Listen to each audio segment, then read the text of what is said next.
But I want to thank the church and I want to thank the leadership, and I'm always very thankful for these opportunities to preach. And I thank Southern Heights Christian Church just for making me feel a part of the body. So let's just jump right into it. Have you ever been given a task that you felt immediately overwhelmed with the task that you've been given?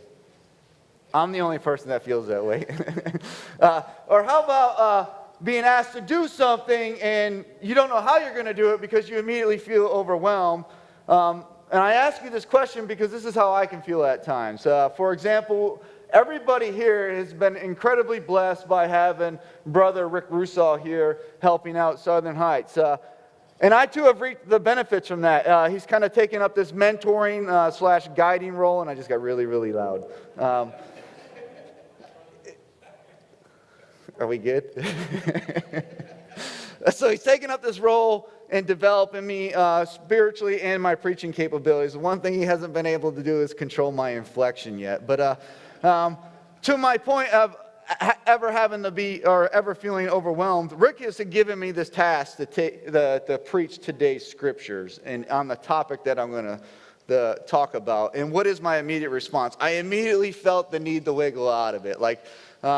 I felt overwhelmed. It challenged me. It made me feel uncomfortable because this is just who I am. I feel ill-equipped to be up here at times because I'm not that eloquent in what I do. I mean, I yell at you every time I come up here. It just tells you that I have no control of my own voice. But I just know that I don't have this big, lengthy experience of being a preacher. I've only been a Christian since 2008, so the only thing I do have is a passion, right? Outside the gift of the Holy Spirit and what God has given me, but individually, I have a passion. And so when Rick gives me this, I'm like, I can't do that, and I don't want to do that. And it's because I feel disqualified at times. And I can be like many of the other characters in the Bible that will try to wiggle their way out of what God has told them to do. And the truth of the matter is I'm just scared, right? Yes, I'll confess to you, I get scared at times. And I'm scared of the scrutiny that I may receive. I'm scared of screwing up. But we all know, and we've heard this before, that God doesn't call the qualified. He calls the unqualified to qualify them through their obedience. So the title of today's message is, Who's Your God? With the focus on what God sustains us with when we are weak. These guys are really playing games with me today. I'm going to take this off. I'm going to go straight natural with y'all. And I have 4 points today. It's a really long sermon, but you guys have nothing better to do today other than being in the house of the Lord, amen? I waited all week since last Sunday to get here today. So where are we going to be? We're going to go to the book of Kings, chapter 17 through 19. If you have your Bibles with you, you can follow along with me. And we're going to look at the prophet of Elijah, simultaneously taking note to what anchored him in his faith throughout his trials. But before we can get into the message, it's probably best that I could just give you some context of where we're going to go today. So we don't really know who wrote the book of 1st or 2nd Kings. Jewish tradition credits Jeremiah, although most of the Bible scholars are probably divided on this. However, though, there's a large parts of the other parts of the scriptures that will indicate that Jeremiah wrote this. For example, Isaiah, the book of Jeremiah and Chronicles. The books of 1st and 2nd Kings covers a time span of nearly 400 years from the time of when David passed away to the exile into Babylon. And at the time, the kingdom was divided into 2 sections, the northern kingdom, which was Israel, and the southern kingdom, which was Judea.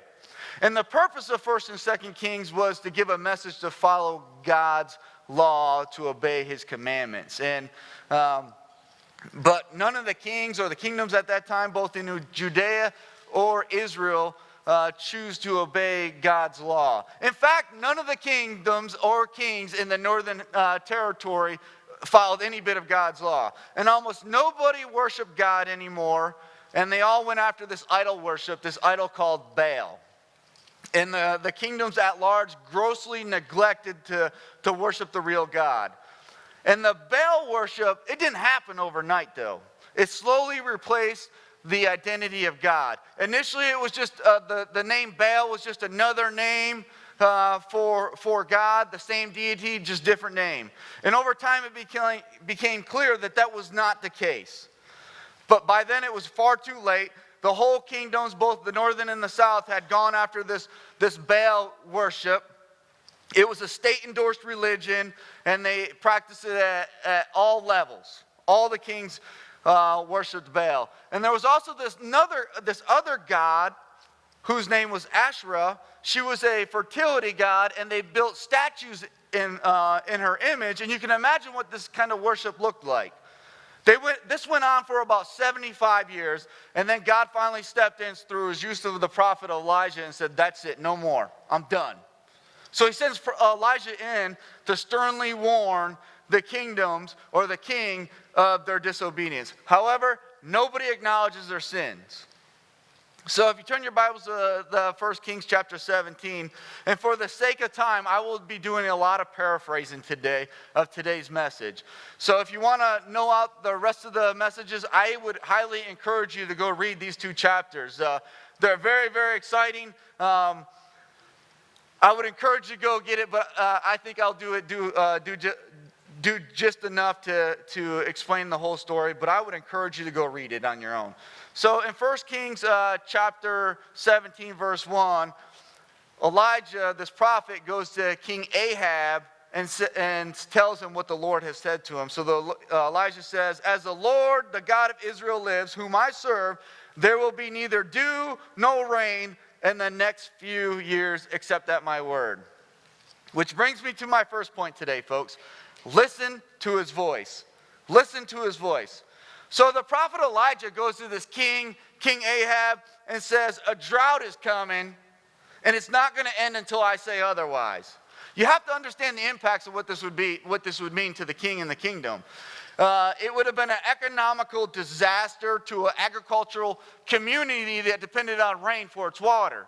You know, we think that 10% unemployment is a disaster. This would have pushed unemployment up into the upwards of 80% or more. There would have been people starving everywhere. People would have been fleeing the country and just moving away. But more than that, God has targeted the very thing King Ahab and his wife Jezebel and most of the rest of the kingdom go after, and that is their Baal god. And the irony in all this is Baal is the god of rain. So God is going to prove just how powerless Baal is. You know, it's interesting. Eventually, idol worship always leads to chaos. And God's going to illustrate that through Elijah. No more rain, no more dew. See what your Baal god can do with that. Listen to his voice, folks. Understand the impacts that this would have had on the entire country. The whole country was worshiping Baal and Asherah. It wasn't just a matter of personal preference either. Because as I stated, this was a state-endorsed religion. If you refused to participate in this religion, it was equivalent to treason. So God tells Elijah to head to this ravine just east of the Jordan.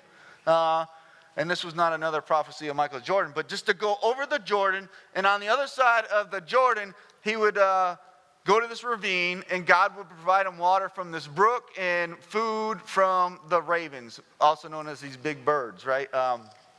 And so Elijah does that. He goes there. God provides him meat and bread through the ravens, and he drinks from the brook. Now, this is where I think there's a slight possibility, just a slight possibility, that this is where the idea of DoorDash came from, or maybe Uber Eats, right? But I highly doubt that Elijah was getting some ribeye steaks or some freaky fast Jimmy John's. You know what I'm saying? But by listening to his voice and standing up for what is right in obedience to biblical scriptures, telling the truth doesn't always shield you from the dangers and isolations of what is encompassed with obeying God. God sends Elijah to this remote place to wait out the calamity that's about to come. Thus, doing the will of God and standing up to sin causes Elijah to live alone in this remote ravine, possibly this big, huge ditch. But at least he doesn't have to worry about getting wet or getting caught out in the rain, because he's the one who controls it, right? And so I'm sure after a few months, Elijah started wondering, like, why is this happening to me? Why, God? Why did you do this to me? 2 Timothy chapter 3, verses 12 through 13 says, indeed, all who desire to live a godly life in Jesus Christ will be persecuted. There's a secret, guys. If you never read this before, let me just say it again. If you desire to have a godly life in Jesus Christ, you will be persecuted. While evil people and impostors go on from bad to worse, deceiving into being deceived. Folks, we're going to be persecuted. If you take up your cross, you're going to be persecuted. And so in order to get more people interested in Jesus and to make our church bigger, it is very tempting for us to go out today and say, hey, come to Southern Heights, because if you follow Jesus, your life's going to get better. Raise your hand if that happened to you. It did after a time, but initially at first it probably gets worse, especially when God's initially working on you, because Jesus is trying to change your mind, your attitudes, your habitats, or your habits, your associations, your dreams, and the people close to you are going to start thinking that you're some kook, you're some bimbo, this bozo, and the culture at large is going to start thinking that you're a dangerous person. And the reason being is because you're seeking after the truth, and the truth scares people, especially today. And you just might find yourself alone without any resources. But even though God called Elijah to the wilderness, he was never alone. And so if you're listening to his voice and God leads you to this place or a place like this, you can trust that God's going to provide, just as he did with Elijah. Just listen to his voice, folks. I got a story for you. You may have heard this before. But there was this woman who had 4 children. She lived in this really cheap apartment, and she had barely enough money to get through the month.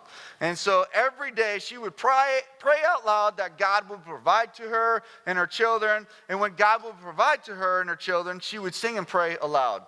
She had this next door neighbor who was an atheist, and he could not stand listening to the prayers and the songs out loud. He hated her prayers, and he couldn't stand the singing, and he thought she was some bozo for believing in God. And he did everything he could to make her life all the more complicated. And then one day she ran out of money before the month was over, and some of us have been there before. And once again, what does she do? She starts praying out loud and singing and asking God for help. And what does the atheist do? He says, I've had enough of this. I'm done. So he takes it upon himself. He goes to Walmart, fills 10 grocery carts full of groceries, buys all the groceries up, puts it in front of her door, rings the doorbell, and goes back in her house. And sure enough, she comes out and she sees this big amounts of groceries. And what does she do? She starts praying and singing out loud. And the atheist cannot stand it. He steps outside and is like, you fool. God didn't buy you that. There isn't no God. I bought you those groceries. And she didn't miss a beat. She said, God, you are so powerful. You are so awesome. You provided for me and you made the devil pay the bill. So when we are at our lowest, when you're at your lowest, feeling isolated and alone, God promises to provide. God didn't give Elijah this big windfall. He didn't give him no Jimmy John's or this big pile of bread and this big stack of meat to pick from, but just what he needed every day. Elijah had to develop this daily dependence on God, and God promised to provide what he needed for the day. Some of you are probably learning that right now. You just started this life with Jesus, and the ground is really shaking. You're thinking about you want to go back to where you came from. God promises to provide enough faith for today. Your spouse may have left you last week or weeks back or even months or maybe years, and you're still suffering from that. Understand, God promises to provide enough security for today. You may have lost your job and you have mouths to feed. Understand that God promises to provide enough provisions for today. Not a week, not for 3 weeks, not for 2 days, and not 3 days, but for today. And by just providing for today, we develop this total dependence on God, our Father. And in that dependence comes a close relationship. And we get to know our Creator. And that is Jesus, the man, God. Just listen to his voice, folks. Deuteronomy 33:25 is one of my most favorite verses when I go through trials in life. God says, as thy days are, so shall thy strength be. Meaning, before you woke up, God knew exactly how much strength you needed to get through the day. Meaning, the tougher the day, the greater his strength. The harder the day, the greater his strength. God supplies when our inventory says otherwise. Just listen to his voice. Listen to his voice and respond in obedience, folks, and we'll be all right. My next point is go get your God. Go get your God. You know, the scriptures continue on in chapter 18, verses 1 through 16. God tells Elijah to go to King Ahab and tell him that the drought is going to come to an end. Meanwhile, Ahab's wife Jezebel is on this killing spree, this crusade to wipe out all of God's prophets. There's also this other guy named Obadiah who is a devout believer in the Lord. He's hiding 100 prophets up in the caves. And Elijah comes across Obadiah, and Obadiah immediately feels threatened because they wanted to kill the prophets of God. So Elijah tells Obadiah to go back and tell King Ahab to tell Ahab to meet me down here. And for Obadiah, that would have been a scary task because everybody wanted to kill Elijah. And so what happens is Ahab comes and meets him, and what does Ahab say? Is that you troubler of Israel? Obviously, Elijah wasn't the most popular guy in the kingdom because initially when God, through Elijah, told Ahab not to expect any rain or any water for a long time, Ahab initially was pretty skeptical about it. Like, that's not going to happen. However, after 3 years of a drought and a devastating blow to the infrastructure of the society and the agriculture to the kingdom, there is no doubt in Ahab's mind that Elijah talks to God. And God has arranged this meeting. So hence maybe why he calls him troubler of Israel. But this is where the story gets really, really exciting. And because Elijah now proposes a challenge, a competition. Go get your God. So in chapter 18, Elijah says, I have not made any trouble for Israel, but you and your family have. He tells them that they have abandoned the way of the Lord and they follow after the Baals. So he says, you know what, go summon all the people of Israel, bring 450 prophets of Baal, and then bring an additional 400 prophets of your wife, Jezebel, all those guys that eat at her table, and then come meet me at Mount Carmel. And after that, we will assemble, and Elijah says, how long will you waver between two options? If the Lord is God, then follow him, but if it's Baal's God, then follow him. But the people said nothing. The people didn't answer Elijah. So they lacked the excitement of their Baal worship. They lacked the stability in their Baal worship, and they've lost their identity of their heritage worship, and that was worshiping the true God. And Elijah asked them, how long are you going to waver between two opinions? And they don't say nothing. Notice how Elijah's far outnumbered too. He's 1 versus 850. That's almost always the case when God is challenged. He is always outnumbered. And I think he arranges it that way so that there's no doubt in our mind that when God is outnumbered and he comes through victorious, it's God who actually wins. Thus strengthening our strongholds, otherwise known as our faith anchor. Numbers often mean more to us than they do God. We get overwhelmed by the majority of those that are opposing God, and the truth is we start to get discouraged. But Romans 8:31, Paul asks an interesting question here. He says, what then shall we say?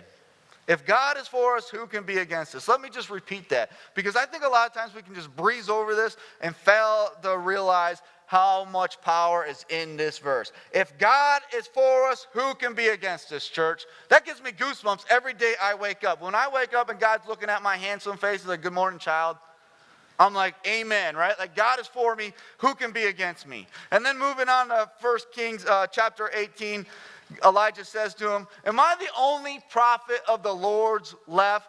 But Baal has 450 prophets. He's just stating the facts here, but once I was already done with this sermon, I recognize that there's another point in here. Almost all the time we think that we're alone when we're going against something else. But Elijah doesn't realize later on in the scriptures, and this is why I encourage you to read it out on your own, there's an additional remnants that God is keeping to himself. And we always think that when we're in some hardships that we're by ourselves. But God has kept somebody else out. But initially I think Elijah's boasting that he's the only one left. And so he tells the prophets of Baal, go get 2 bulls, and you guys get first pick. It's kind of like last weekend when we were playing football. I gave the other guys first pick, and I came out as a victorious.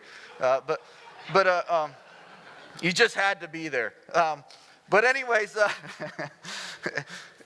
and I had Randy on my team, and I was just awestruck in just how athletic he is.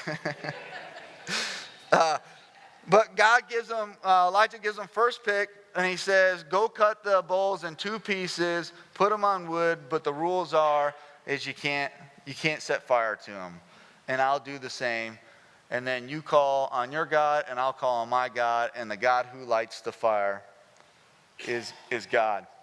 And the people say, what you said is good. So Elijah gives them this challenge, this impossible challenge. And what do? They agree. They're nuts. All right? Elijah just says, hey, you don't get any Bics, you don't get any Zippos, you don't get nothing. You just get to call on your God. Go get your God, folks. Go get your God. Are you getting pumped up? I mean, I tell you, when I finished this, I called Ryan and I was like, man, we got to do this now. I can't wait, right? So, church, I'm encouraging you to read this out because it's extremely exciting. I listen to this message every single day from the time that I got the task to deliver it today because how interesting and how cool it is and how encouraging it is. Elijah goes on and tells the prophets of Baal, he gives them the game rules. He's like, prepare the first bowl and call on your God, but you cannot light fire to it. So they take the bowl and they prepare it, and then they call on Baal from morning till noon. They're like, Baal, answer us. They shout, but there was no response. No one was answering, so they start dancing around, looking all goofy and everything. And then at noon, Elijah, impatiently as he is, he starts taunting them, shouting, shout louder. Surely he is God. Perhaps your God is in deep thought. Maybe he's busy. Maybe he's traveling. Maybe he's just sleeping and he needs to be awakened. Shout louder. You know what we call that? We call that trash talking. And nowadays it's a little bit more refined. It's like having one Bills fan in a house full of Kansas City Chiefs, and they're all trash talking the one Bills fan. You know, I can relate with this. We're not going to talk about football today. It's not happening, right, Zach? Where are you at? Where's Zach at? All right. But I love him too, but we're not talking about football today. And it's always funny how the table turns, especially with kids. We've all been there. The cool kids and the jocks always make fun of the nerds, and then as life turns and things become more important, all of a sudden the cool kids and the jocks are working for the nerds. And this is exactly what's happening. Elijah is encouraging these priests all the more. And what do? They start shouting louder. They start slashing themselves with swords, stabbing themselves with spears, until their blood starts flowing out of them. And then about midday, they start in this frantic prophecy until the time of the sacrifice. But check it out. There was no one there to answer them. No one listened. No one answered. Nobody paid attention to it. When God is challenged, he is always victorious. Of course, no fire came from the sky to burn the pagan sacrifice because nobody was listening. Go get your God. Now it's Elijah's turn to demonstrate God's power here. And this is where it's really, really cool. Elijah says, assemble the people and repair the altar of the Lord. Elijah takes 12 stones, and they represent the 12 tribes of Israel. And with those stones, he builds an altar in the name of the Lord. And then he digs this huge trench around this altar. And then he says, he puts the wood on there, and then he cuts the bull in half. And initially when I was reading this out, I was thinking, okay, this is going to be a big fireworks show like on the 4th of July, and it's just going to poof and up in flames. It's not what happens, folks. He tells the people to get 4 jars of water, and I thought maybe because they're thirsty like I am. But no, they take 4 jars of water and they dump it on there, and then he's like, do it again. So they take more and they dump more water on there, and he's like, do it again. And so we're at 3 times now, and he dumps it on there again, and he's like, one more time. So get the picture here. You have this this cow that's been cut in half on this wood that is soaking, drenched with water. So much water that the wood is soaked and the trench is full of water. Now, that's 16 jars of water. Not gasoline, not hairspray, Not Aquanet, not diesel, or whatever type stuff some of you pyros out there can think of as a fire starter, because there's no way after that much water being poured onto the altar that a fire is going to start. I mean, Elijah is just really putting a heck of a lot of confidence in God. And not only that, he's rubbing it in the faces of Baal. And they're probably like waiting in excitement or trying to figure out why is all this water. And so what happens is Elijah does this in front of the prophets of Baal. Go get your God. Look at what happens next. Elijah then, at the time of sacrifice, steps forward and prays to the Lord. He says, Lord, the God of Abraham, Isaac, and Israel, let it be known today that you are God in Israel, and I am your servant and have done all these things that you commanded. Answer me, Lord. Lord, answer me, so that these people will know that you, Lord, are God, and that you are turning their hearts back again. Then the fire of the Lord comes up. It burns up the sacrifice. It burns up the wood. It even burns up the stones, the soil, and the water in the trenches burnt up too. I mean, when the people saw this, they fell to the ground and they immediately started praising God. They're like, the Lord is God. The Lord is God. And what does Elijah do? He flexes on them. He's like, seize the prophets of Baal, and he has them all murdered. I mean, he just goes all out on them, so all these Baal prophets are dead. But folks, it may take time, but God always wins. So remember, this is the next time you're standing alone. Elijah didn't have to dance around the fire. He didn't have to cut himself. He didn't do anything crazy to get the attention of God. God moved in response to a simple prayer. Folks, trust God because he is your anchor, the true God. You know, Psalms 37, verses 5 through 7 says, commit your way to the Lord, trust in him, and he will act. He will bring forth your righteousness as a light and your justice as the noonday. Be still before the Lord and wait patiently for him. Fret not yourself over the one who prospers in his way, over the man who carries out evil desires. You know, it's so easy to allow circumstances in life to look out your window and just look at the world and allow it to cause doubt that makes you think that God's not working for us. But our God makes all things work together for his good, our good. So when you're being challenged, go get your God, folks. Go get your God. COVID, go get your God. Our leaders, go get your God. Our government, go get your God. If you're dealing with addiction, go get your God. If you're dealing with shame, go get your God. If you're dealing with guilt, go get your God, because our God always wins. You know, as you grow as a Christian and you grow in confidence in God, we still go through seasons though, don't we? Fast forward in the chapter 19, Elijah goes through another season. He's coming off the victories of demonstrating just how powerful God really is. God lifts the drought, and now Ahab's wife Jezebel is extremely ticked off, and she's like, I'm going to go kill this guy.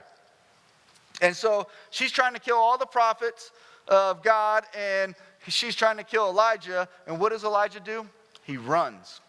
He runs for his life because he's afraid. Now, I don't know about you guys, but if I had just came off of that victory, I'm not sure that would have been my first reaction. I probably would have rolled up my sleeves some more, right? Especially after that winning streak, but that's what he does. Which brings me to my next point. Even the best get depressed. Even the best get depressed. So let's just pick up the story here and see what happens. Elijah is afraid. He's running for his life, and he runs to a town in Judea, and he sits under this broom bush, and what does he pray? He prays that he might die. He says, Lord, I've had enough. Take my life because I am no better than my ancestors. You know, when Elijah was at the bottom wishing he could die or wanting to die, God didn't tell him to snap out of it.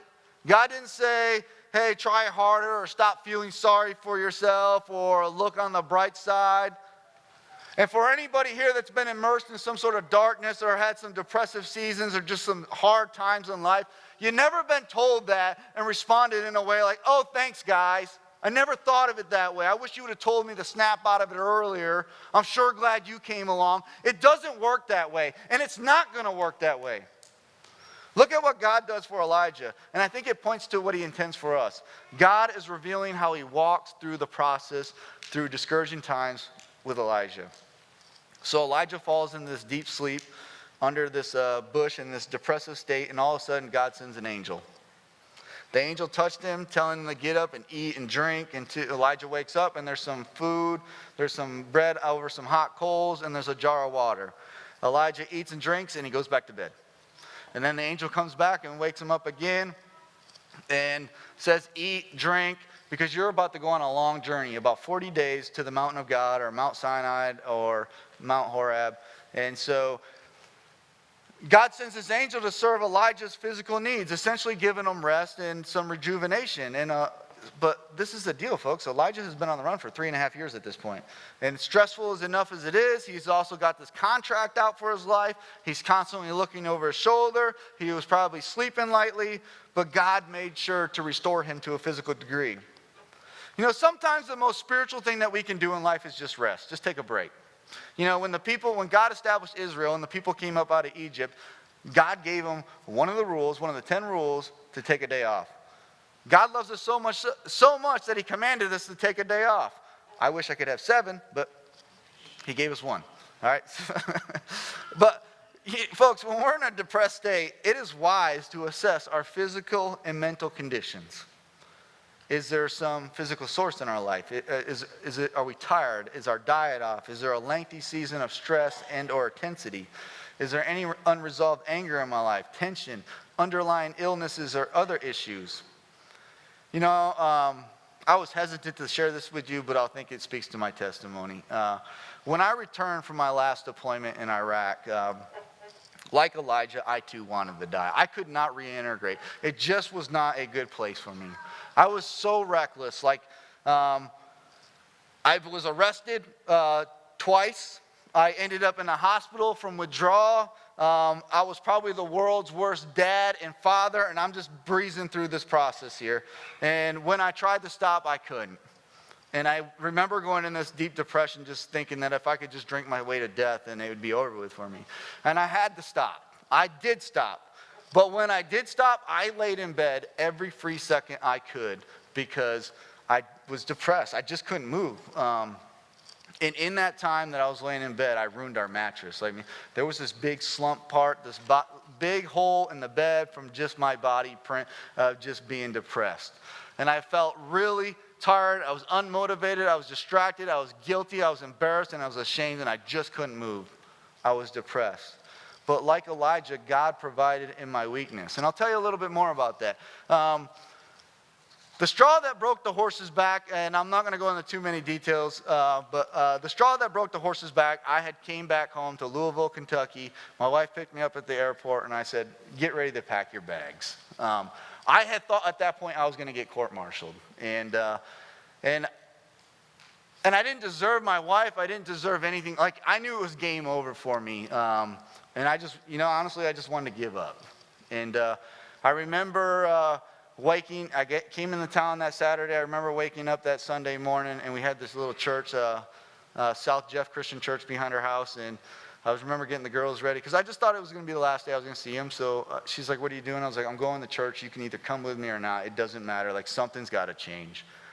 And I remember sitting in that pew just bawling my eyes out to the Lord, just asking him to lift this sickness off of me. And, I didn't do anything crazy. I just remember begging him to lift this sickness off me. And the one commitment that I've made to the Lord outside of saying that Jesus is Lord is that, Lord, if you could keep me sober today, I'll stay sober the rest of my life. That is my promise to you. And I know I couldn't keep that promise. Looking back, I cannot keep that promise. But the one thing God can do is he can keep me sober today. And 14 years later, I am still sober. I've never had a tempt. I don't even think about alcohol or any of the other things that encompassed me or just took me down. And it's all because God provides in my weakness, folks. I surrendered it to him. I gave it to him, and he took it away. Now, am I saying that works for everybody? No. But I gave it solely to him, and I knew that I made a promise that I couldn't keep because I can't control what's going to happen tomorrow. But what I can control is what God is doing right now with me. So he gave me grace. He gave me mercy. He gave me a wife who forgave me, and he gave me a church that was willing to work with me to restore me. And after a year or so, I started feeling better. I may have stumbled through it. I didn't snap out of it. I was still this evil person that just struggled. I was just full of darkness and hated life. And I eventually got back on my feet. I felt rested, and the discomfort started going away too. In 2 Corinthians chapter 12, verses 9 through 10, Paul says, "My grace is sufficient for you.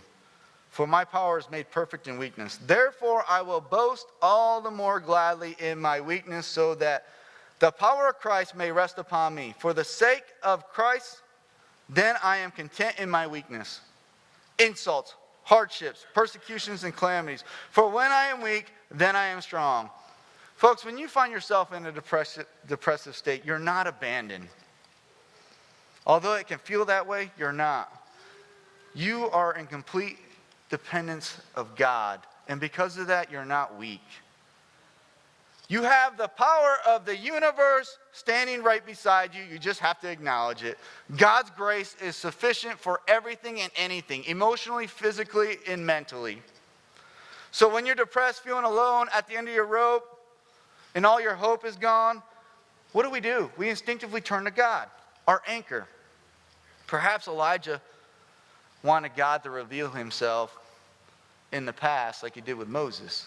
Hence, maybe that's why God tells him to go to Mount Horeb, Mount Sinai, to be close to God.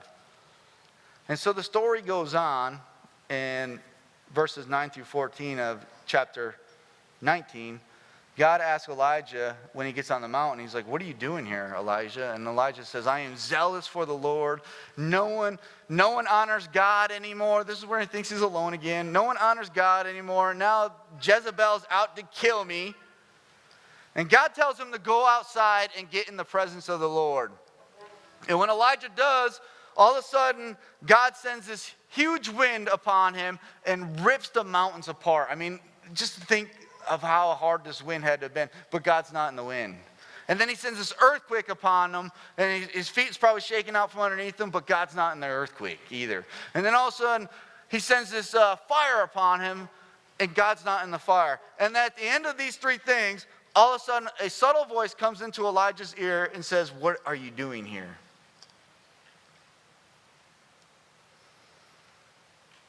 He asked Elijah, "What are you doing here?" There's something transformative about being in the presence of God. And maybe that's why you're here today, to experience God. Notice God doesn't always come in dramatically. Sometimes that's what we expect, though. We expect this huge miracle, this radical intervention. But most of the time, God will come in the quiet, in unexpected times. For example, you're singing the songs or the lyrics like you did this morning, or you're in quiet time in prayer, or you're hanging out with a friend from the church just visiting, and only after that you recognize that God was there. And so, in order to draw Elijah out of his discouragement, God gave him rest, God gave him a revelation, and God gives him a renewed purpose. Which brings me to my last point. Pass it on, folks. Pass it on. Listen to his voice. Go get your God. Overcome your state of depression with your encouragement from God, and then pass it on. Pass the gift on, folks. God gives Elijah this new mission to pass it on. So going in the remainder of chapter 19, this is where Elijah is given this renewed purpose to go pass it on. And Elijah has been tasked with training up his replacement, Elisha, to be a prophet. And so Elijah goes out, he seeks up Elisha. Elisha's out there plowing a field. Elijah comes up behind him, puts his jacket around him, and Elijah says, "Hey, before I go with you, let me go kiss and tell my parents goodbye." And what Elijah does is he does that, but he also sacrifices his oxen and feeds the town. And then he follows after Elijah to be his helper. It's interesting. Elisha is the last man that God uses the prophet of Elijah to appoint. So from that point on, we really don't know much about the narrative or the rest of the story, because the narrative doesn't give us too much insight about the relationship. But we can draw some conclusions from other scriptures that speak to this. What God called Elijah to do for Elisha can be described in several words: tutor, teacher, mentor, guide, you name it, words along those lines. But what the Bible does use overwhelmingly for stuff like this is the word disciple. Over 300 times the word disciple is used in the Bible. It's expected that every Jesus follower will build in the lives of other people. Either you're introducing Jesus to them, but thereby making them a disciple, or you're helping someone along their faith. You know, the Great Commission in Matthew 28:19 says, "Go therefore and make disciples of all nations." Doing what? Baptizing them in the name of the Father and the Holy Spirit. Teaching them to obey all that you observed and that He's commanded you. That's what we call the Great Commission, also known as a general commandment or a general rule.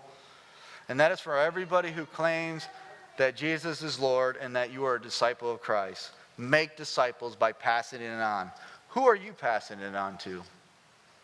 When you leave here today, think about that. Who are you passing it on to? If you're a parent, your first responsibility is to your children.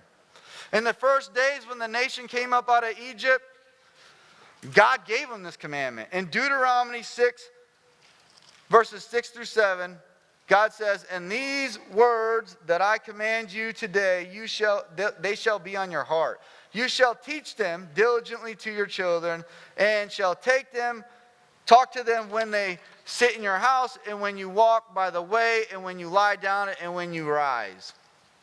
Folks, I have 3 general principles of how you pass it on today. The first one is disciples are never made in a crowd. Elijah didn't get called to go mentor a big school of prophets, just one. The writers believe, or there's some indication that we believe that Elijah spent 25 years discipling Elisha before he passed off the prophetic baton. Jesus himself had 12, and out of the 12, 3 were in the inner circle, and only 1 was considered his close friend. That's Jesus, God the man. My second point is you cannot disciple from a distance. You can impress people from a distance, but you can only impact up close. When Paul would plant a church, he wouldn't do it from a distance. He didn't do it from Facebook. He didn't do it from anything other than up close and in person. And he would spend time with these people, and he would do life with them up until the point that they were able to stand on their own, and then he would move on. Philippians 4:9 says, "What you have heard and received, or what you have learned and have received and heard and seen in me, practice these things." He showed them how to be Jesus followers. You don't have to have your whole life together, your whole act together. You don't have to be perfect to influence someone's life for the kingdom. Part of discipling is being transparent in our weaknesses and just witnessing our struggles to others. My third point is getting involved is going to be messy. Imagine if you got involved with me. It would have been messy. If you choose to get involved, don't expect life to be a bunch of peaches and roses with people. More likely, it's going to be time-consuming, expensive, emotional, draining, and possibly not rewarding at all. When you get involved in the lives of people for the cause of Jesus, expect messiness, all right? You won't always know what to do. You may be getting taken advantage of from time to time. What starts out well may end up ugly with rejection. But ultimately, we don't work for our earthly rewards. It's our Father in heaven who sees everything that rewards us in due time. Galatians 6:9 says, "And let us not grow weary of doing good, for in due season we will reap if we do not give up." Folks, don't give up.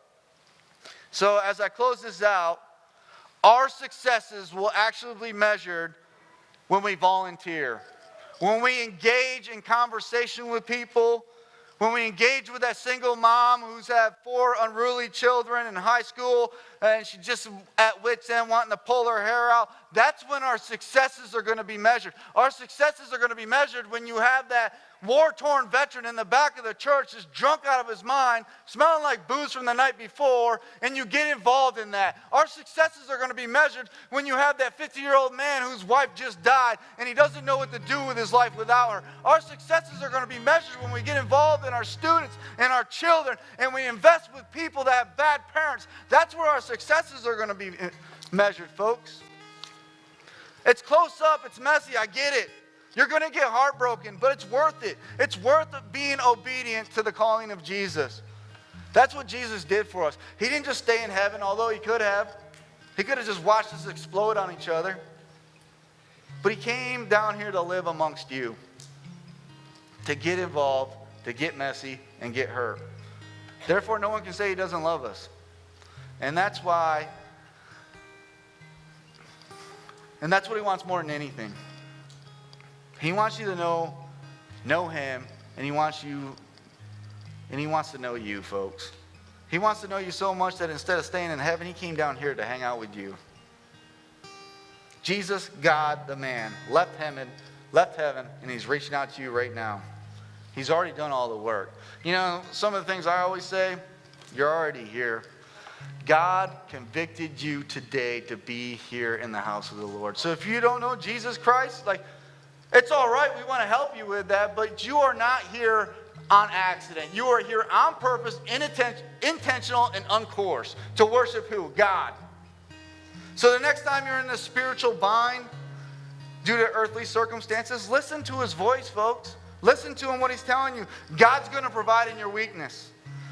As life challenges you and life challenges God, go get your God like Elijah. Regardless of the number, regardless of the circumstances, and regardless of the odds, our God always wins.